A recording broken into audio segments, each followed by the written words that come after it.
이재명 대통령이 유엔 총회에 참석하기 위해 오늘 뉴욕에 도착했습니다. 유엔 총회 기조 연설과 각국 정상과 정상회담, 그리고 한인 동포들과 만남의 시간을 가질 예정입니다.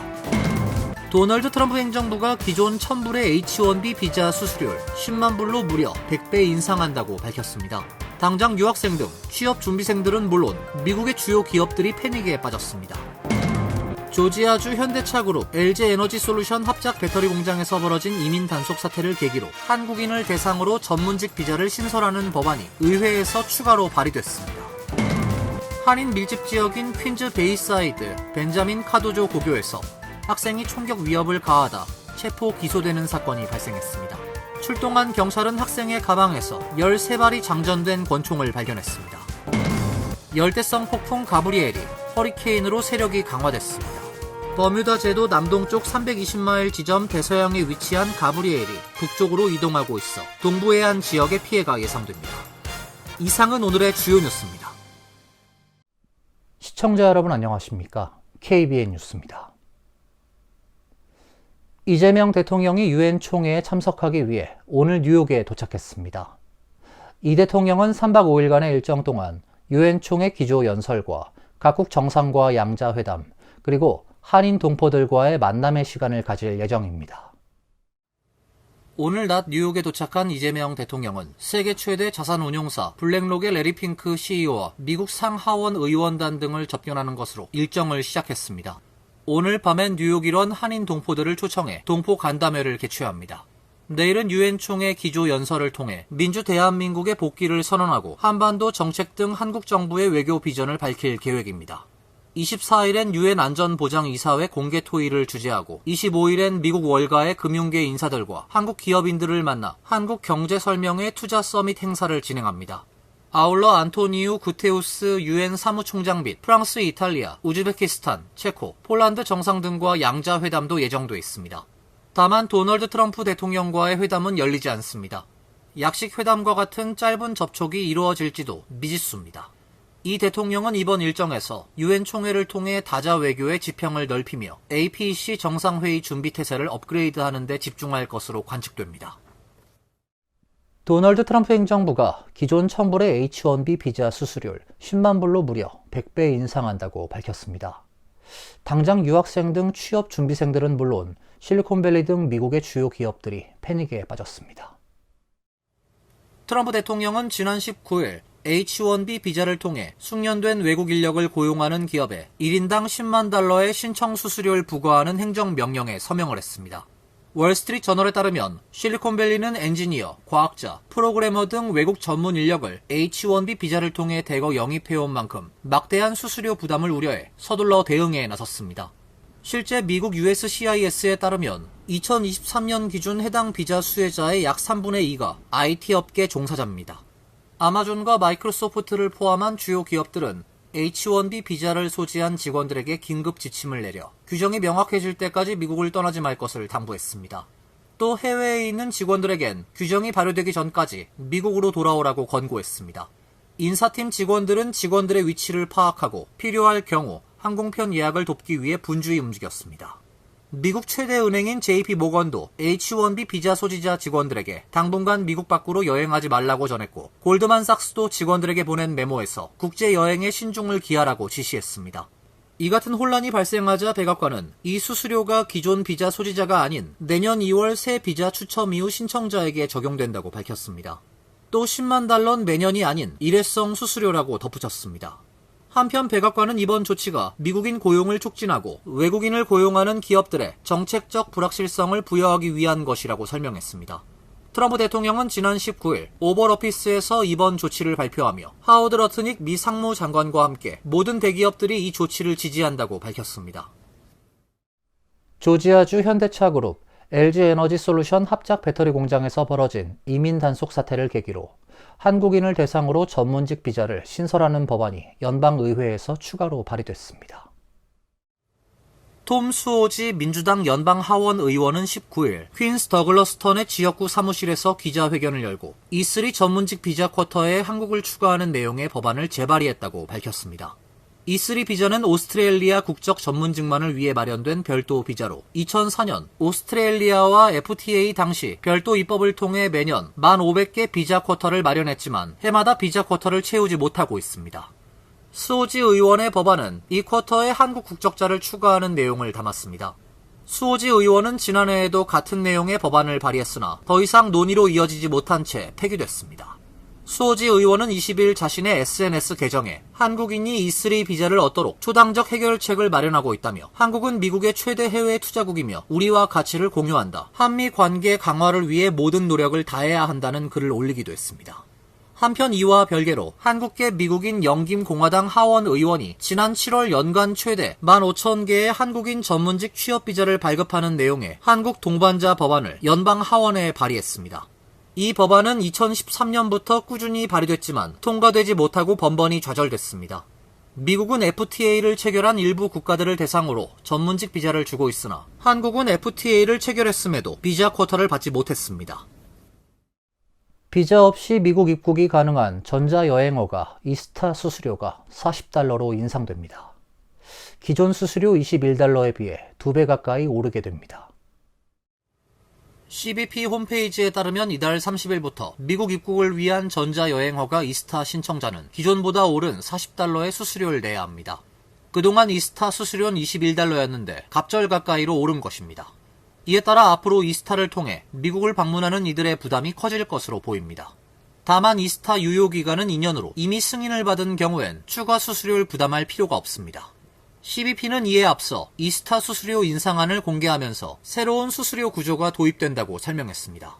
이스타 비용은 프로세싱비 $10와 허가비 $30로 구분됩니다. 만약 신청이 거절될 경우엔 $10의 처리비를 제외한 $30는 돌려주게 됩니다. 이번 조치는 지난 7월 연방의회를 통과한 하나의 크고 아름다운 법안에 근거한 것이라고 당국은 설명하고 있습니다. 해당 법안은 미국 소비자 물가 동향에 맞춰 수수료를 조정하도록 규정하고 있습니다.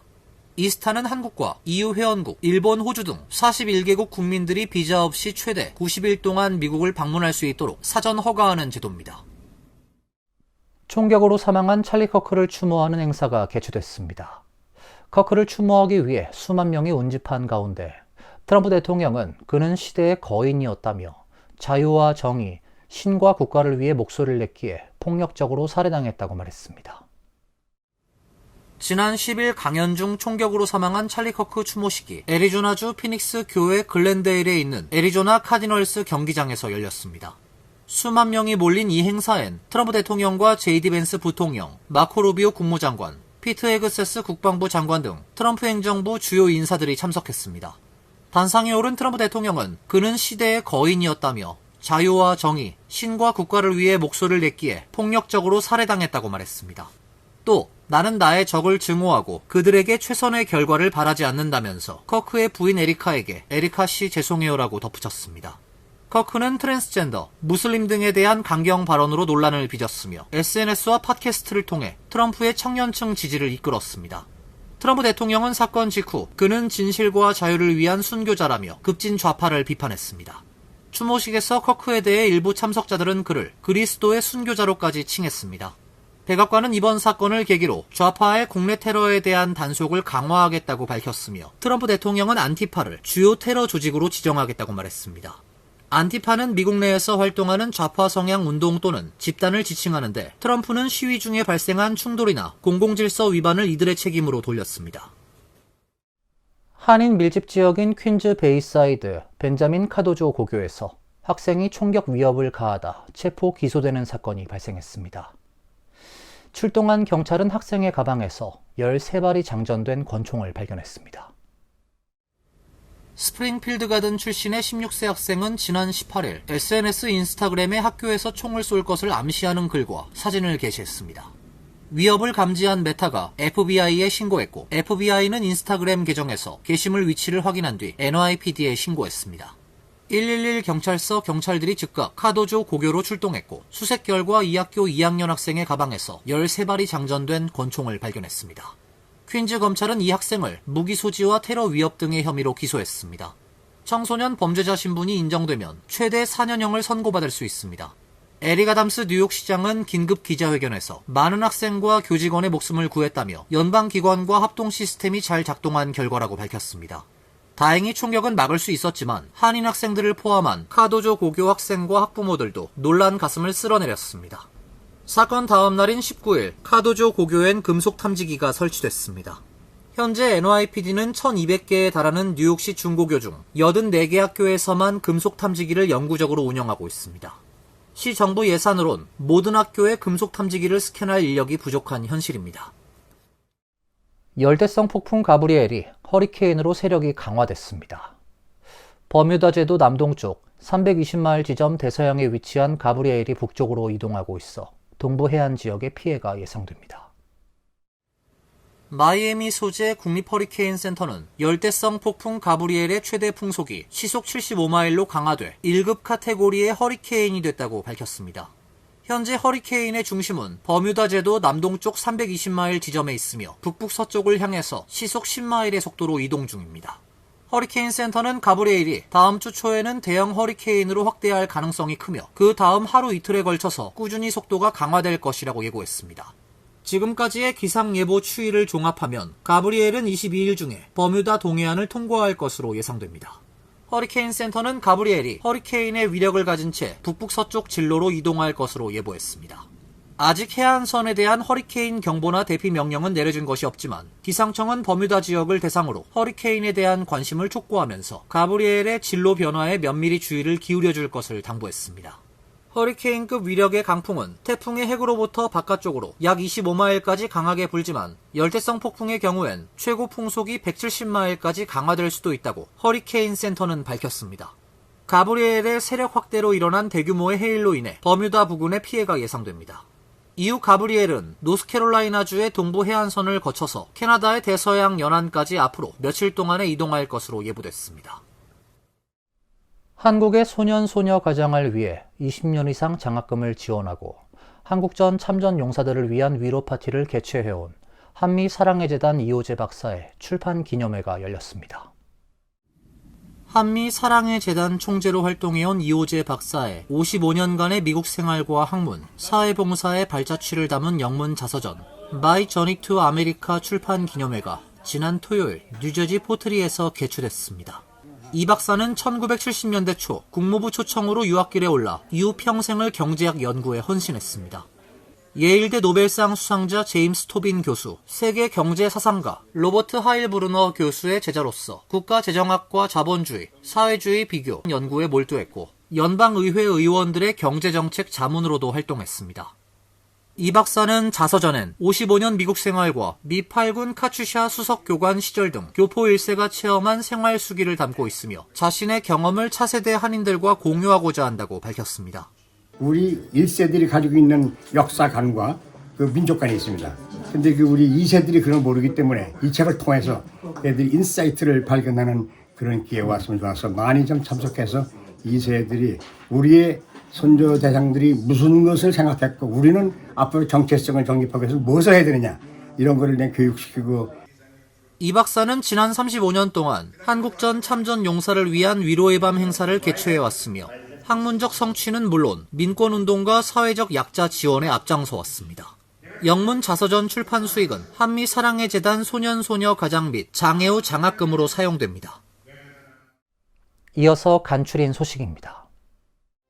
연방 상원은 19일 하원을 통과한 임시 예산안에 대한 표결을 진행했으나 찬성 44표, 반대 48표로 부결됐습니다. 무소속을 포함한 민주당 의원 47명 중 46명이 반대표를 던졌고 공화당에서도 2명의 상원 의원이 민주당 대열에 합류했습니다. 이번 임시 예산안은 오는 11월 21일까지 정부 지출 수준 대부분을 유지한다는 7주짜리 예산입니다. 양당이 타협점을 찾지 못하면서 연방정부 셧다운 우려는 점차 커지고 있습니다. 민주당은 올해 만료되는 오바마 케어 보조금을 연장하는 내용이 함께 논의돼야 한다고 주장하고 있고 공화당은 해당 문제는 별도 협의 사안이기에 이번에 논의할 생각이 없다며 선을 긋고 있습니다. 트럼프 행정부의 관세정책 변경으로 일부 중단됐던 미국행 국제우편 서비스가 재개됐습니다. 한국우정사업본부는 영국에 이어 전 세계에서 두 번째로 미국행 우편이 정상화됐다고 22일 밝혔습니다. 이번 조치는 CBP에서 승인한 관세 대납업체와 협의를 통해 관세 신고, 납부 경로를 확보하면서 가능해졌습니다. 우정사업본부는 CBP, 미국 우정 등과 수차례 협의해 국민 불편을 줄일 방안을 모색해왔습니다.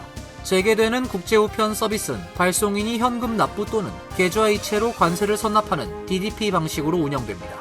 국제우편 기표지의 품명, 개수, 가격, HS 코드, 원산지를 정확히 기재하면 되고 추가 서류는 필요 없습니다. 김영환 LA 총영사가 가수 유승준 씨의 재외동포 비자 발급을 거부한 것은 위법이란 한국 법원 판결에 불복해 지난 18일 항소장을 제출했습니다. 앞서 지난달 28일 서울행정법원 행정5부는 유 씨가 LA 총영사관을 상대로 제기한 사증 발급 거부 처분 취소 소송에 대해 LA 총영사가 입국 금지 결정 사유가 소멸하지 않았다고 보고 사증 발급을 거부한 건 위법이라고 판결했습니다. 그동안 유 씨는 두 차례 소송을 제기해 대법원 승소 판결을 받은 바 있습니다. 이후 LA 총영사관이 비자 발급을 계속 거부하자 세 번째 소송을 제기했고 최근 또 승소했습니다. 하지만 LA 총영사가 항소장을 제출하면서 유 씨의 비자 발급 문제는 도돌이표 모양새입니다. 외교부, 법무부, 병무청 등 한국 정부는 병역 의무 면탈 반대 국민 정서 등을 이유로 유 씨의 비자 발급 및 한국 입국을 허용할 수 없다는 입장입니다. 퀸즈 리들렉에 거주하는 한인 주택이 이웃집에서 발생한 화재로 전소되는 피해를 입었습니다. 이명석 뉴욕 한인 회장을 비롯한 관계자들은 지난 17일 퀸즈 리들렉 68에비뉴 선상에 위치한 오승철, 정지윤 씨 부부 집을 방문해 사고 경위를 전달받고 지원 방안을 모색하고 나섰습니다. 화재는 지난달 9일 이웃집의 전기 차량 충전 과정에서 발생했으며 불길이 옮겨 붙으면서 오 씨의 집이 거의 전소되는 피해를 입었습니다. 오 씨의 재산 피해는 12만 달러에 달하며 별도의 화재 보험이 없어 차량 보험으로 7천 달러를 보상받은 것이 전부입니다. 한인회는 오 씨 부부를 돕기 위해 한인 사회에 도움을 호소하고 있습니다. 환율과 증권 소식입니다.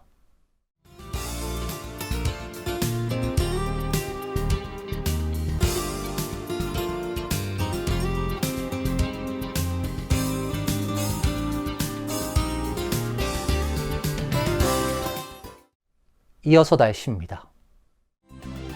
내일은 오후부터 구름이 많아지고 비가 예보되어 있습니다. 낮 최고 기온 80도, 섭씨 27도, 밤 최저 기온은 68도, 섭씨 20도로 예상됩니다. 수요일도 구름이 많은 흐린 날씨가 되겠습니다. 목요일은 흐린 가운데 몇 차례 소나기가 내릴 가능성이 있습니다. 이상으로 KBN 뉴스를 마칩니다. KBN과 함께 즐거운 시간 되시길 바랍니다.